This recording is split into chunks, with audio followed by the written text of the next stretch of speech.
Guard of অনারের মাধ্যমে fire fighter শামীমের নিজ বাড়িতে দাফন সম্পন্ন। জীবনের মায়া ভুলে আগুন নেভাতে ঝাঁপিয়ে পড়েছিলেন ফায়ার ফাইটার শামীম আহমেদ। স্ত্রী সন্তানের মায়া ছাপিয়ে দায়িত্ববোধের কাছে নিজেকে উৎসর্গ করে তিনি হয়ে উঠলেন এক অনন্য উদাহরণ।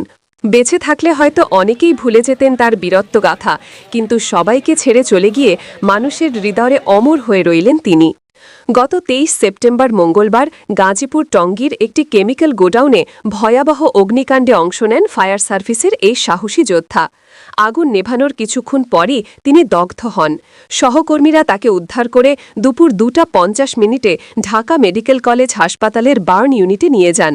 সেখানেই চিকিৎসাধীন অবস্থায় শেষ নিঃশ্বাস ত্যাগ করেন শামীম। শামীম আহমেদ নেত্রকোনার কেন্দুয়া উপজেলার মাস্কা ইউনিয়নের পিজাহাতি গ্রামের মাইচপাড়া বড় বাড়ির সন্তান। মৃত্যুকালে তিনি স্ত্রী, 2 মেয়ে ও 1 পুত্র সন্তান রেখে গেছেন। তার মৃত্যুতে শোকাভিভূত মা, স্ত্রী, ভাই বোন ও আত্মীয় স্বজনরা। কিভাবে চলবে মা ও তার সন্তানদের নিয়ে বিলাপ করে এভাবেই কেঁদে চোখের জলে বুক ভাসাচ্ছেন শামীমের স্ত্রী মনিরা আক্তার ও গর্ভধারিণী মা রাজবানু। বাবা মালাইছে আমার হাতে রান্নার সাহায্য সত্তা করুন, পড়াশোনাও করাতে পারবো, শান্তি চলতেও পারবো।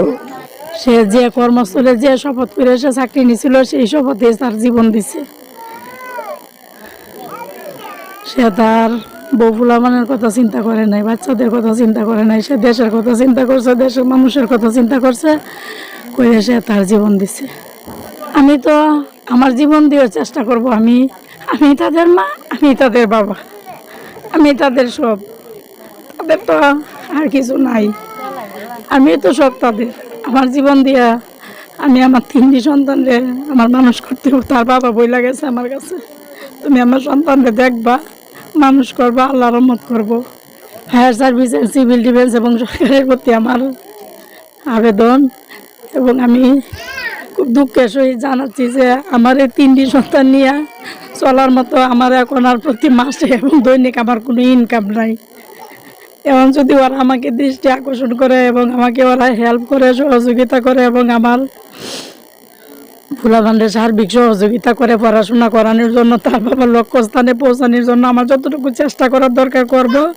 এবং তারা যদি আমার আর্থিকভাবে সহযোগিতা করে তাহলে আমার জন্য অনেক সুবিধা হবে। সে তো দেশের জন্য জীবন দিয়ে সে শহীদ হয়েছে। সরকার যদি আপনাকে কোনো ফায়ার ডিফেন্সে কোনো চাকরির অফার করে, আপনি সেক্ষেত্রে চাকরি করবেন? হ্যাঁ, অবশ্যই করব, অবশ্যই করব। আমি তো সরকারের কাছে বলতে চাই যে আমার যোগ্যতা আছে, আমি দাখিল, আলিম, ফাজিল, কামিল, আমি সবটি কমপ্লিট করছি, যেটাকে বলে ডিগ্রি, মাস্টার্স কমপ্লিট। আমার সব যোগ্যতায় আছে। আমি সরকারের কাছে বলতে চাই ওরা যেন আমাকে আমার যোগ্যতা অনুযায়ী একটা চাকরি দেয়, আমার 3টে সন্তান নিয়ে চলার মতো। তার মৃত্যুতে ফায়ার সার্ভিস পরিবার সহ সারা দেশে নেমে আসে শোকের ছায়া। স্বরাষ্ট্র সচিব এবং প্রধান উপদেষ্টার বিশেষ সহকারী মহোদয় উপস্থিত থেকে ওনারা ঘোষণা করেছেন শামীম আহমেদ রাষ্ট্রের সম্পদ, তার পরিবার, তার স্ত্রী এবং তাদের দায়িত্ব রাষ্ট্রের। রাষ্ট্রীয়ভাবে একদম প্রধান উপদেষ্টা মহোদয় থেকে শুরু করে সবাই তার পরিবারটির দায়িত্ব গ্রহণ করেছেন। আমরা এখানে স্থানীয়ভাবে তার শেষ জানাজায় তাকে রাষ্ট্রীয় সম্মাননা প্রদান করেছি। জেলা প্রশাসন, উপজেলা প্রশাসন, বিভাগীয় প্রশাসন সকলে আমার ঊর্ধ্বতন কর্তৃপক্ষ বলেছেন যে তাদের পরিবারের যে কোনো প্রয়োজনে প্রশাসন পরিবার তাদের পক্ষে থাকবে। দেশের জন্য জীবন দিতে সামনে এই হিসেবে আপনি কি বলবেন? আসলে এটা তো আমাদের একদিকে এটা আমাদের সম্মানের, আরেকদিকে দুঃখের যে আজকে অকাল বয়সে তার এই মৃত্যু, এটা আসলে আমাদেরকে ব্যথিত করেছে। কারণ তাদের সন্তানগুলো অনেক ছোট, যে সন্তান উপার্জন কম কোনো সন্তান কিন্তু তার নাই। এদিক দিয়ে আমাদের দুঃখের, অপরদিকে মুসলমান হিসেবে এই মর্যাদা, শহীদের মর্যাদা, এটাই তার পরিবারের জন্য গর্বের, আমাদের জন্য গর্বের। আল্লাহ তাআলা তার জান্নাতুল ফেরদৌস নসিব করুক। শামীম সাহেব উনি দেশের জন্য জীবন দিয়েছেন এবং মানুষকে বাঁচানোর জন্য উনি আপ্রাণ চেষ্টা করছেন। মানুষকে বাঁচাতে গিয়ে উনি শহীদ হয়ে গেছেন। ওনার জান্নাতের সর্বোচ্চ মাকাম কামনা করি। ওনার 1 ছেলে 2 মেয়ে, এরা এতিম। এদের সহযোগিতার জন্য প্রশাসন এবং রাষ্ট্রীয় জন্য সর্বোচ্চ দৃষ্টি রাখেন।